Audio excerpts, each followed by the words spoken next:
I think this whole idea of teams attacking him with the blitz more has gotten him thrown off. Left unsaid here is the wide receivers just aren't good enough.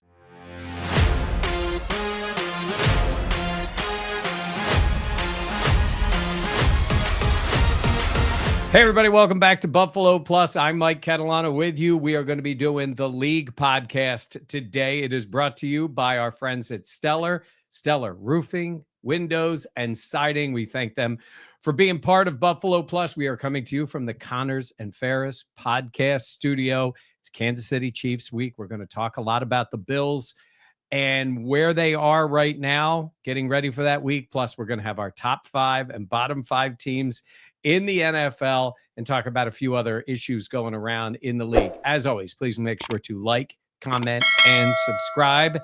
A well-deserved Veteran Day off for both Jenna Cottrell and Dan Fates. I know you're disappointed. They will be back. It's a big week for everybody at Buffalo Plus. If you're in the Rochester area, we wanted to make sure everybody knows we are going to be at the Distillery. That is on Mount Hope Avenue in Rochester. We will be there Thursday night to get you ready for the Bills and the Chiefs. 5 to 7, we'll have a meet and greet. So if you're coming in, come over early. That's great food there, great place to hang out. It's an iconic sports bar in Rochester.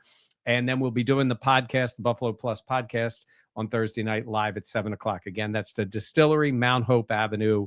You'll know it when you see it. Come see us to talk a little bit about Buffalo Plus. So we've got some stuff to talk about with the Bills before we get to what's going on in the rest of the league. You guys know the way our podcast went, where Dan was all in on the Bills getting a blowout.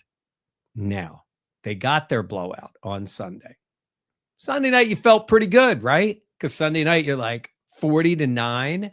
The defense was all over the Panthers. The offense put points up, right? 40 points. Everybody wants to see that. They struggled to score. Now, I gave Dan his flowers for that. Jenna joined with him. They were both all in on it's going to make you feel better. And it did make you feel better. And then I'm thinking you're saying, well, that doesn't really matter when they play against the Chiefs. And not just the Chiefs. The Chiefs are very good. Obviously, if you watch them on Monday night, they struggle for a little bit, and they put the Commanders away. But it's the idea of where's this Bills team now? And it's great to get a blowout. And they needed that. I do think it helps with a level of confidence. But when you're talking about game planning, you're talking about player on player, you're talking about all those things. There is zero comparisons to what they just saw with Carolina and what they will see with Kansas City. And going forward, or any of the tough teams. I mean, Carolina's what they are. Andy Dalton was so bad. So that helped. But that being said, I liked a lot of what I saw in the Bills defense. I want to know what you guys think, because we've been talking about it for a few weeks. Sean McDermott is heavily involved in this defense now. He was asked after the game about calling plays, and he talked about he and Bobby working together, doing this together. And, said Bobby's a great coach. I think he is. I think he has a future in this NFL. But at this point, with all the changes and everything that's gone on, and now the young players being incorporated, I think Sean looked at it. I said this the other day, much like Andy Reid looks at his offense. Like, it's his offense. He has guys that technically call plays, but Andy Reid is heavily involved in what goes on. So I think that's kind of the case with McDermott. And look, you cannot replace experience. You can say it's Sean's defense, but you need Sean's influence on it. And I think Bobby will learn from this too. He was dealt not the greatest of hands, to be honest with you, coming into this year. I mean, Max Hairston now finally on the field, but they were playing with Trey full-time. Not great. Taylor Rapp, obviously it's an injury that hindered him. He was not the same player this year. That hurt them. Milano's been out of the lineup a lot. Now they've lost Ed Oliver again. And I think you started to see more of an influence. Also, the way I look at it, Sean McDermott's your head coach and he's heavily involved in the defense. You have a level of autonomy, but it's not total, right? You know what Sean wants, but you're still implementing it. And I think when Sean McDermott is the head coach, There's nobody above him to tell him what they want, right? He's the head coach. So I think he has a freedom in that defense. And believe me, they are working together. This is not Sean 100%. I got it. Go sit down. But I do think his influence is important. And I think you've seen them become more aggressive. They blitz more. This whole idea of bringing in the younger players and rotating with the starters, like that's not something the Bills usually do. And I love it. I love the fact that Max got out there for all those snaps.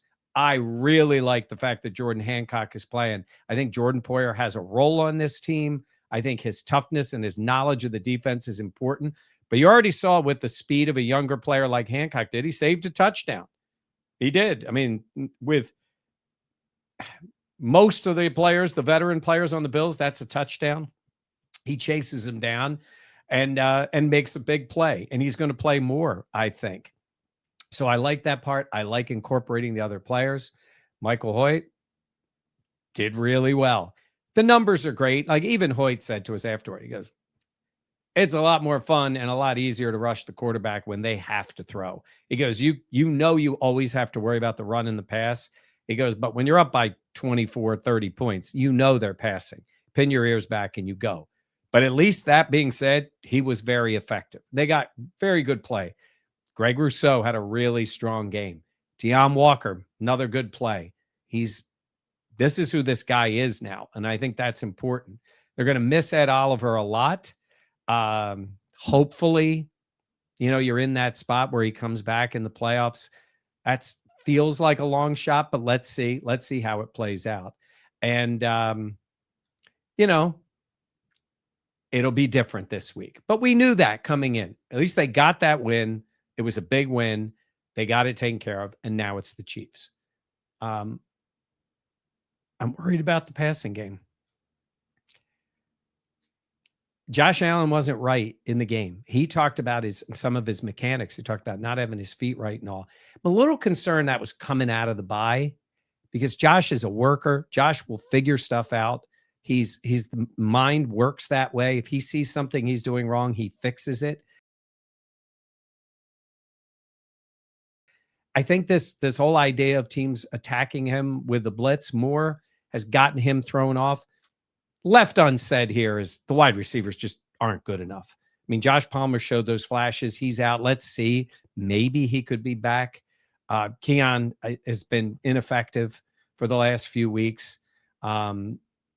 Kincaid was not a big part of this offense. Now, on the plus side, they ran the hell out of the ball. They got smart, not cute. Hand the ball to James Cook, and he was phenomenal. He could have had 300 yards in the game. So the passing game wasn't needed. And I get why Joe Brady says, hey, passing game was fine. We didn't need certain things. What do you say? I'm not worried about the passing game. Well, of course they are, because it has to be better. They know it has to be better. Some of it is the players. Do they make a move? It's so funny. Over the last 2 weeks, I'm more encouraged by the influx of players on the defense than I am of what they have on the offense. I thought when the offense got healthier, Joe Brady getting back to the way he calls a game, that would come back a little bit. I still think they need more in the passing game. So do they make a move? Maybe. That's all I can give you is maybe. They thought Amari Cooper was going to be a really good move last year. It was nothing. I mean, it was a good first game, and then there was really not much until he pitched it back to Josh for a touchdown against the Niners. And that's a veteran player who's had a lot of success. But I do think they need an influx of a different skill set. But hey, that's why I say there's a little bit of this is on Joe Brady. A little bit of this is on Josh Allen too. He's got to recognize the tendencies of the defense. The Chiefs are coming after him. That's going to happen. So they're going to be all over Josh. That's the way they pressure the quarterback. They bring blitzes from all over. We've all seen it. Hey, look, and Josh Allen's had success against the Chiefs, certainly more in the regular season than in the playoffs. But if you're Kansas City, you're coming at Josh from all different angles, corners, safeties, linebackers, whatever. They don't have a great four-man pass rush at all, but they find ways to get pressure. So that's going to be on him. And, I watched the Chiefs. We'll talk more about them all week. I mean, the offense is better faster, Rashee Rice, all those things going with it. But I'm encouraged by some of what I saw from the defense. But offensively, he needs more help. And we can stop pretending that the passing game. I joked that everybody eats. I said the Bills passing game is doing intermittent fasting during the game. Like the passing game, just nobody was eating, really. Shakir, love the guy. Great run after the catch, right? And he made that play. And that's an effective play for them. Have that with some downfield plays. That's what I would like to see. And you guys know I love Brian Thomas Jr. I don't know what mess is going on in Jacksonville now that after that great rookie year, they won him out in year 2. Maybe he's a mess. Maybe he's a head case. Maybe he's just not doing the other stuff that Liam Cohen wants. But the idea that guy's on the market at his age on that rookie deal, I'd be making a phone call to Jacksonville to see. But that's he's my Rome Odunze. Dan fell in love. But I love the way Thomas played. I would have liked to have seen them trade up to get him. Hey, maybe Brandon Beane knew something about Brian Thomas Jr. that is finding its way out now. I don't know. I know he's dropped the ball, but man, last year he was so good for them. So that's just a name to throw out there. That probably would cost you a little bit, but you'd be getting a guy to play on the outside. You'd be getting a young player in year 2, but let's see how that plays out. But like I said, so Max Hairston wasn't tested that much in this game. It was nice to see him make the one play in the run game. He talked about that afterward. He said he was excited. He squared up. Hey, I think every time I see a smaller player try to square up and tackle, it reminds me of Antoine Winfield Sr., who I covered when he was with the Bills, who was a smaller player, but a great tackler. I'm not thinking Max is going to be there. I did like technique-wise the way he handled that tackle, took the guy down. It's good to see. Was a willing tackler on that play. But I think if I'm the Chiefs, I'm testing him when they're certainly going to test Trey. And then when he's on the field, I think they're going to test him too. So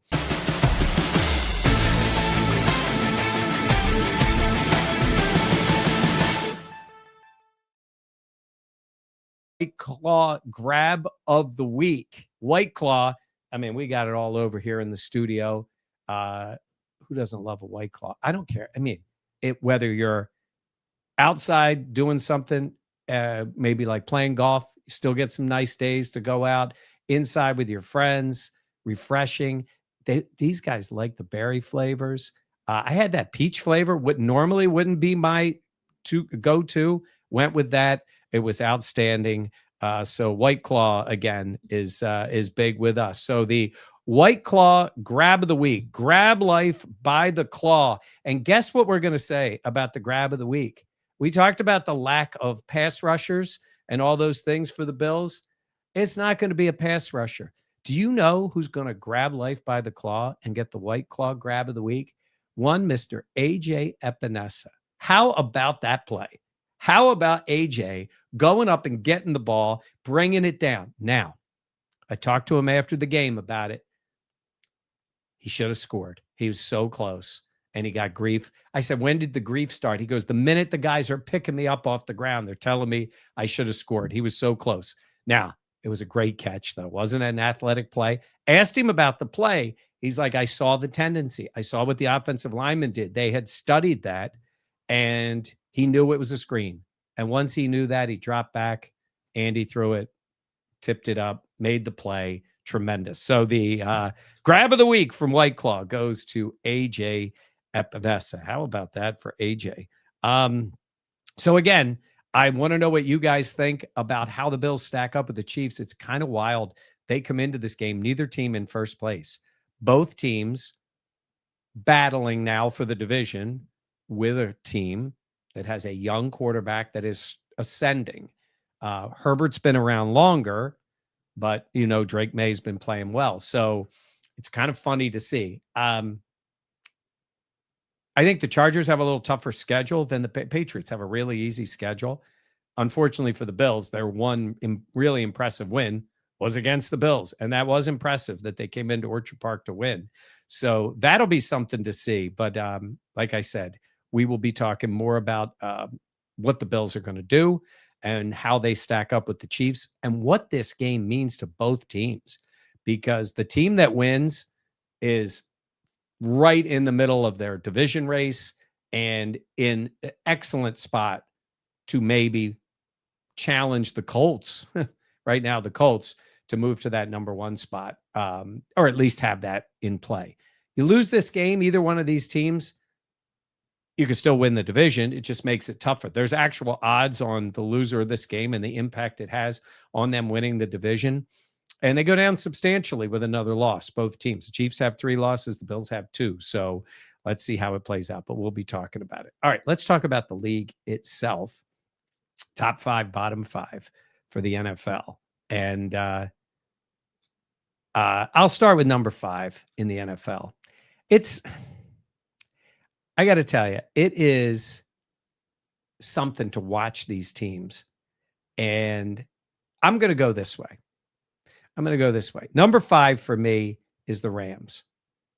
I think the Rams are a very solid team all around. I think they're well coached. They have a veteran quarterback, Stafford. They have very good weapons, obviously, with Puka, especially when he stays healthy. And they're battling in there. They lost that game to the Niners, which was big for the Niners in that case. But I think all around, they're a really good team. And so I'm going to put them at 5th. Number 4, I have to give it to the Patriots. Do I think they're great? No. Do I think they have a lot of confidence? Yes. Do I think they have a really easy schedule? Yes. Do I think Drake May's playing really well? And his receivers are making plays for him. Absolutely making plays. Diggs, Butte, those guys, they're making plays for him. Hunter Henry, the tight end. So I have them 4th. 3rd, I'm not as big on this team, though I was impressed with Jordan Love. I'm going to put the Packers there. I'm going to put them at number 3. That was a good win for them to take care of Pittsburgh. I don't think Pittsburgh is great, but he threw for like 370. Pittsburgh's defense has not been good. They did a pretty good job against Rodgers in that offense, and they have the 1 loss and the 1 tie. So for this week, I'm going to pump them up. Number 2, I have the Chiefs right now. We'll see on Sunday. I can't wait for the game. I think it's great. I think both teams coming off wins is important. I think they've got their offense moving in the right direction. I don't think their defense is great. They have to scheme some stuff up to make it work. Like I said, to get pressure. Their D-line has not been great. They're okay in the secondary, but they make plays and they have Spags. So that helps them a ton. So right now I'm putting them there. And number 1, I have the Indianapolis Colts. Tell me what reason they wouldn't be number 1. They put points on the board. Jonathan Taylor, he's almost like Barkley was last year, where you have to put him in the MVP race. As great as James Cook's been for the Bills, and I talk so little about James Cook. He was incredible in the game. Taylor's been that and more. He's been phenomenal. Daniel Jones has played very solid football, and they keep winning and they keep scoring a ton of points. So in that top 5, I do not have the Buffalo Bills, and I do not have the Philadelphia Eagles.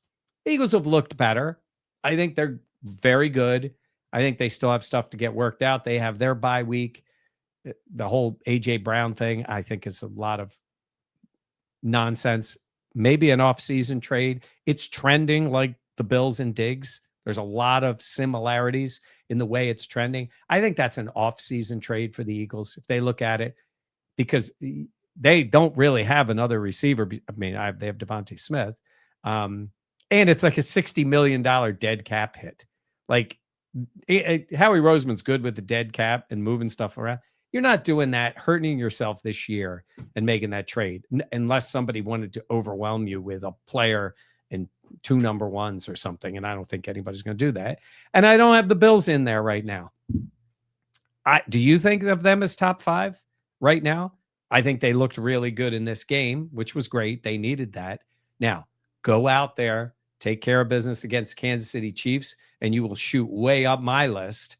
And I think that's a tough challenge for them right now, especially with the loss of Ed Oliver and some of the new guys trying to get incorporated. That's the other thing I did want to mention. These teams are both going to look different by the time I think we get to the end of the year if they were to meet again in the playoffs. But, this is who they are now, where it's younger or newer players getting incorporated. Could be some advantages to that, too. The Chiefs got some tape on these guys, but not a ton. So could be some things that help the Bills a little bit, but that's my top 5. My bottom 5. I'm going to go with number 5 first. And I feel kind of badly for them.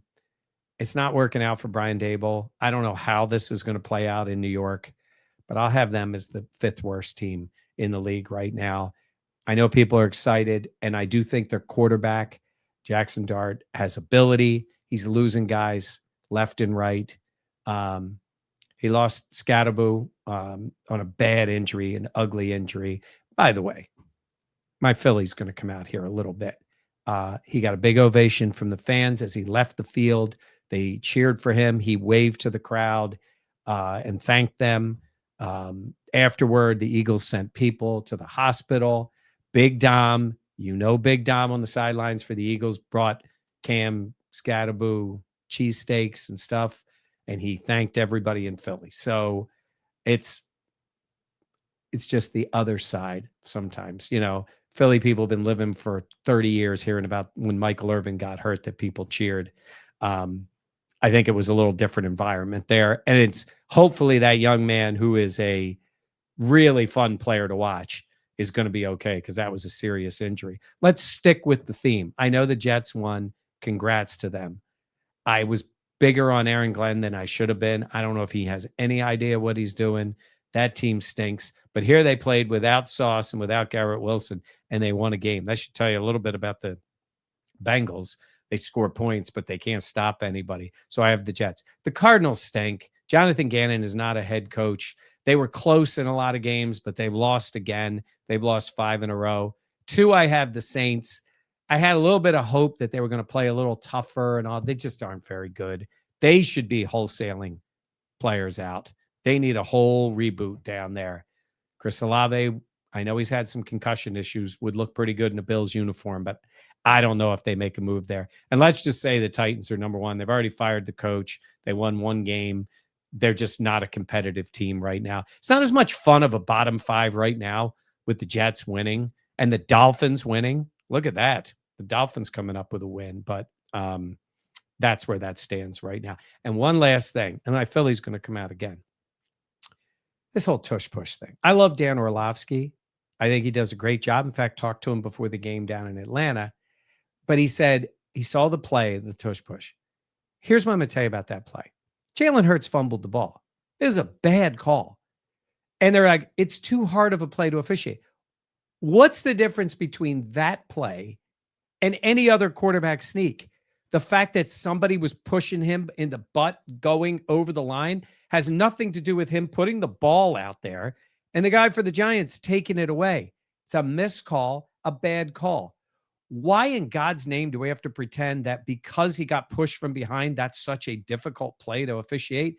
It was a bad call. If we changed the rules every time the officials were too clueless to make the right call, you'd be taking every rule out of the league. And he said, Dan was like, I wasn't one way or the other. Now I'm all out on it. And Jonathan Jones from CBS. And we already heard Dean Blandino saying, I'm done with it. Why is this so difficult to officiate? He's above the line. It was just a terrible missed call. Like the ball goes right to the Giants defender and he takes it out of Hurts' hands. They said they called it dead. I think they just missed the play. I think they totally missed the play. Should have been the Giants' ball. It was a bad call. There's a ton of bad calls. So, and they don't even run the tush push as much as they were before. I think it's a big to-do about nothing. And as teams try to stop it different ways, they've run other stuff on it. I don't know what the exact numbers are, but it's not even close to what it is. I see other teams pushing their players down the field. So the Bills run a version of it again. So teams are still running it. I just don't like this idea that that play of anything. It was a bad missed call in the game. Blame it on the refs. That's all I'm going to tell you. Anyhow, that's my 2 cents again. I want all your comments here. I want to remind you guys that we'll be at the Distillery. That's on Thursday night in Rochester. By the way, then the next week we'll be at the Pittsford Pub in Rochester. Then we're going to be in Webster. Then we're coming back to Buffalo again in December. So we got a lot of personal appearances, in-person live podcasts that we're going to be doing on Thursday nights. But this one happens to be the Distillery. So Jenna, Dan, and myself will all be there together this Thursday. So stop out and see us. That's going to do it for me. Please make sure, as always, to like, comment, subscribe, and share. Coming to you from the Connors and Ferris podcast studio. And as you see, Stellar Roofing, Windows, and Siding, our sponsor of the league. We thank you for being with us on this. Please make sure you check out all of our content on Buffalo Plus. For our team, Jenna Cottrell and Dan Fates, I'm Mike Catalana. Thanks for watching, and we'll see you next time on Buffalo Plus.